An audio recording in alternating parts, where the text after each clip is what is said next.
Welcome to the channel. Today we're going to be looking at a super flexible indoor pan tilt camera that's not only super cost effective but also feature rich, the Reolink E1 Zoom. Now we have reviewed all the latest releases from the Reolink cameras on the channel, and I think you'll agree that Reolink is one of the most innovative and progressive security camera manufacturers in the industry.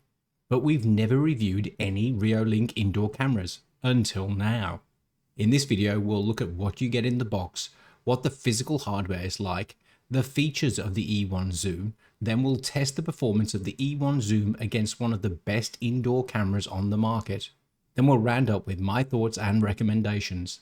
I'll skip over the setup and app features for the E1 Zoom as they are very similar to all of the Reolink cameras. But if you'd like to see the setup and app features, I'll put a link in the description. So let's pan and tilt around and see what the E1 Zoom is all about. Inside the box you get the camera itself, which is 106mm tall and 76mm in diameter for its circular base and weighs in at 200 grams.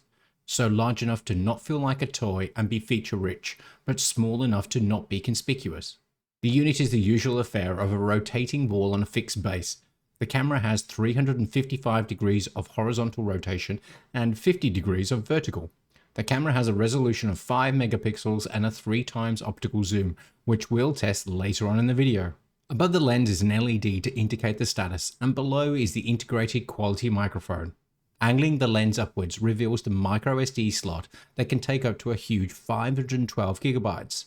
That's at least double the industry standard, with the reset button located to the right, just in case you get yourself into trouble or plan on selling the unit. To the rear of the head unit is a powerful speaker that allows for two-way communication and also doubles as a siren if needed. Below this is the LAN connection and power supply, although the LAN is not PoE, and the power supply is the older barrel jack but not a USB connection, which is a shame, but they have to leave some space for E2, I guess. On the base is a connection that can be matched up with the included surface attachment for ceiling mounting. The feature list of the E1 Zoom is extensive. We'll cover off on the main highlights. One of the main issues with motion detection on security cameras are false positives, where something moving in the wind triggers an alert. As such, the E1 Zoom implements person and pet detection to eliminate this.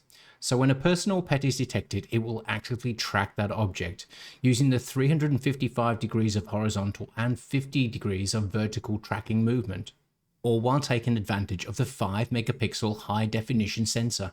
And if you see something of interest, then you can use the 3x optical zoom to bring that image up close and personal. And since the camera is fitted with a sensitive microphone and a powerful two-way speaker, you can have a two-way conversation with clarity. The E1 range can be integrated with Google Home, Amazon Alexa and Home Assistant, and also into Apple HomeKit, although not natively supported. So if you want to find out how to do this, then subscribe to the channel and get notified of when that video comes out. And finally, for the technical amongst you, the E1 range supports 512 gigabytes of micro SD card. That's double if not triple the competition, and also supports 2.4 and 5 GHz Wi-Fi frequencies, so you get the flexibility of range and speed. Plus a whole lot more. Links in the description to the E1 Zoom and E1 Pro.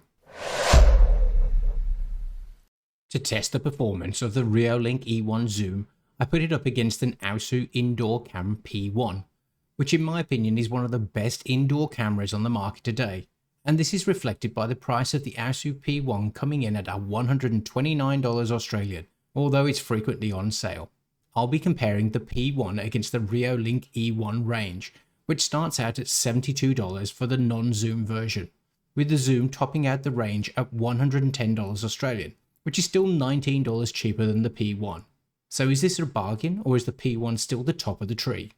I'll do a comparison test in my backyard. Yes, I know it's not the inside, but it gives excellent representation of contrast for lights and dark environments. It also allows me to use the zoom and see if it actually makes a difference.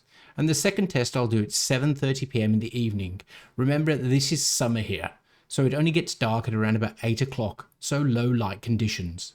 Both cameras have not been calibrated or adjusted for brightness or color saturation, so I'm sure that both images could be vastly improved on, but this is a baseline to gauge from. In the first test, we can see that the P1 provides excellent contrast levels with the details in the shade as well as the sky. The sky colours are a little washed out, but the detail of the trees is good. The first thing you notice about the image of the E1 is that it's not optimized for a mobile phone aspect ratio and more for a laptop. The brightness levels are lower with the shadows much darker, but the sky still has the same level of detail. The saturation of the picture is much higher straight out of the box. Now all of these differences apart from the aspect ratio can be adjusted in the parameters, so I classify this as a draw for image quality. As for the zoomed in image, the P1 does not have a zoom facility and only has a 2 megapixel camera lens, so it's at a disadvantage straight out of the box.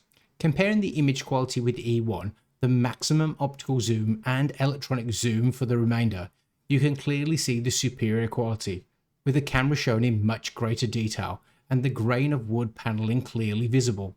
Switching to the second set at 7:30 in the evening in low light conditions, the clarity of the E1 comes into its own with much more detail available, as you can see from the wire of the camera. Now with these two simple tests, the image quality of both can be improved on within the settings. However, it's clear to see that the E1, at least out of the box, has the superior image quality compared to the P1. So the Reolink E1 Zoom, what do I think?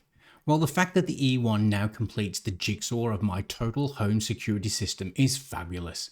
It's now back to a one-stop shop for all my home security. Combining with the Home Hub, link in the pop-up above, and having an integration into Home Assistant, Amazon Alexa and Apple HomeKit is a huge benefit. The features are excellent, offering what I need without offering features that I simply don't. And the high build quality makes me believe that this solution will last. Is it perfect? No. The fact that you still have to use a barrel jack or no PoE is disappointing. The image quality, although better than the P1, is still not as good as it should be. Remember, the P1 is a 2 megapixel sensor and doesn't even have a zoom lens. Also, the pet and person detection is 95% accurate but still makes mistakes. All small points, and I'm sure they will be fixed in the E2 Zoom. But for me, it's a buy it and replace all my aging Arlo indoor cameras. Well, I hope you enjoyed the video, and if you did, then hit that like button, comment and share. And if you want to have access to similar material, then subscribe or maybe become a channel member and get early access to similar material. And if I've helped you make a purchasing decision, then maybe a super thanks or a PayPal donation. It's really appreciated. Until the next one.